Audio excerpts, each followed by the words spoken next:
Et maintenant, nous allons recevoir avec François Bachy Nathalie Arthaud dans Parole Directe. Elle, comme la Guillet, ou comment Nathalie Arthaud peine à faire oublier l'ancienne égérie de lutte ouvrière. T comme travailleur, c'est un rituel. Les meetings de Hello démarrent invariablement par un sonore « travailleuse, travailleur ». P comme professeur, la porte-parole de lutte ouvrière enseigne l'économie et la gestion dans un lycée de la région parisienne.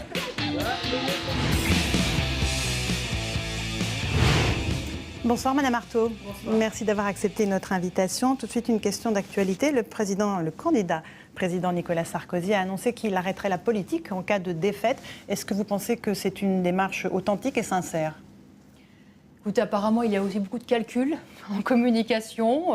Bon, écoutez, je ne sais pas si c'est des états d'âme. En tout cas, moi, je me dis bon débarras, si c'est le cas. Voilà, tout simplement. Et en même temps, je suis consciente que les travailleurs seront toujours confrontés, quand même, aux licenciements et aux fermetures d'entreprises, parce que tout cela dépasse en réalité la personne de Nicolas Sarkozy.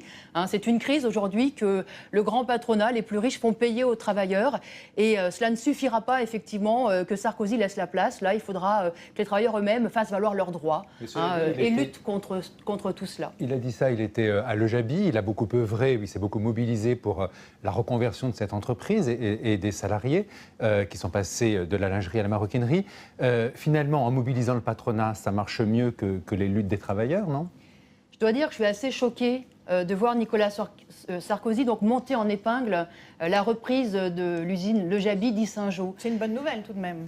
Pour les ouvrières, oui, bien sûr, c'est une bonne nouvelle. Mais vous savez qu'il y a quand même 350 ouvrières de Lejaby qui restent sur le carreau. Et puis moi, je pense aux ouvrières par exemple, des Trois Suisses. Je pense aussi aux ouvrières de ce groupe Comareg qui dépendait du journal Paru Vendu. C'est plusieurs centaines qui sont retrouvées sur le carreau. Vous pouvez penser aux salariés de Photowatt avec Proglio qui a œuvré. Vous pouvez penser aux salariés de Florange avec la Mittal. Donc il y a quand même une mobilisation. Excusez-moi, mais vous savez, Florange, ça a été un vaste mensonge, un grossier mensonge qui a d'ailleurs été démenti quelques heures après par le PDG Mittal lui-même qui a dit qu'il ne mettrait sur la table que les 2 milliards si jamais il y avait une reprise. Mais voyez aujourd'hui, il y a des centaines, des milliers de travailleuses, d'ouvrières. Celle de Sodi Médical, je veux parler de Sodi Médical, c'est une usine qui a fermé il y a déjà plusieurs mois. Licenciement, fermeture illégale. Eh bien, les ouvrières sont depuis 6 mois sans salaire. Et c'est la réalité pour des centaines, pour des milliers aujourd'hui de travailleurs, des femmes et des hommes, qui sont abandonnés littéralement. Et Nicolas Sarkozy a une responsabilité parce qu'il laisse faire les licencieurs. Est-ce que votre proposition d'interdire les licenciements est réaliste ?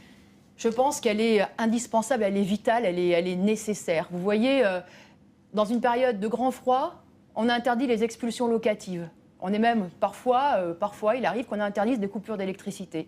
Moi, je pense que dans cette période de crise, où il y a 1000 chômeurs de plus tous les jours, où il y a eu une usine qui a fermé par jour depuis 3 ans, il faut mettre un garrot face à cette hémorragie. Il faut donc interdire les licenciements. Alors, même vous me dites, quand l'entreprise est en déficit ? Ça risquerait de mettre l'entreprise en difficulté. Non, mais même quand l'entreprise est en déficit. Vous savez, on se soucie beaucoup des difficultés des entreprises.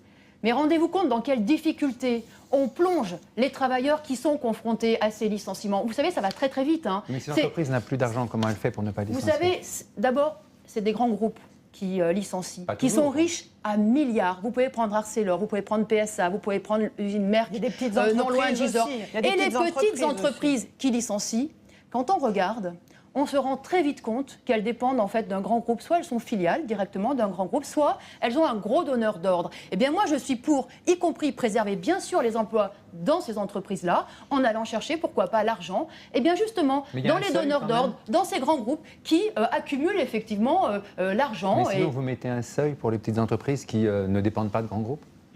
Vous savez, je ne mets pas de seuil parce que pour moi, le minimum, c'est que chaque femme et chaque homme dans le pays ait droit à un travail, à un emploi. C'est son seul moyen de survie.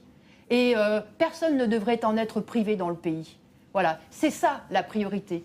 Que les 4,5 millions de chômeurs qui sont officiellement recensés retrouvent effectivement un travail. Donc on commence par fermer le robinet des licenciements en interdisant les licenciements. Et également, on impose des embauches. Des embauches, vous savez, dans les services publics, on pourrait embaucher.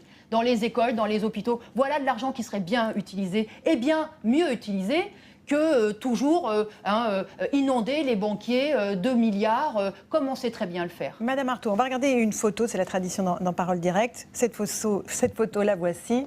Elle vous représente en compagnie de Arlette Laguiller, qui était l'ex-candidate de LO. Il y a une relation assez sympathique visiblement entre vous deux. Vous êtes fière d'être son héritière, elle qui a été la première femme à se présenter en 1974 à l'élection présidentielle? Oui, personnellement, c'est vrai que je suis fière. Puis je crois que politiquement aussi, on peut être fier de notre combat qui continue, de cette continuité. C'est vrai qu'on est peut-être un courant qui est minoritaire, avec des hauts et des bas. N'empêche qu'il y a effectivement dans le pays des femmes et des hommes qui ne se résignent pas à cette catastrophe qu'est cette société capitaliste, à cette loi du profit, et qui brandissent ce drapeau de la révolution sociale, d'une société organisée justement sans l'exploitation, sans cette domination des plus riches qui gouvernent toute l'économie pour leur profit égoïste. Vous vous lancez comme elle dans 6 campagnes présidentielles successives, c'est le record à battre? Vous savez, peut-être que la société aura changé plus vite que cela. En tout cas, j'espère.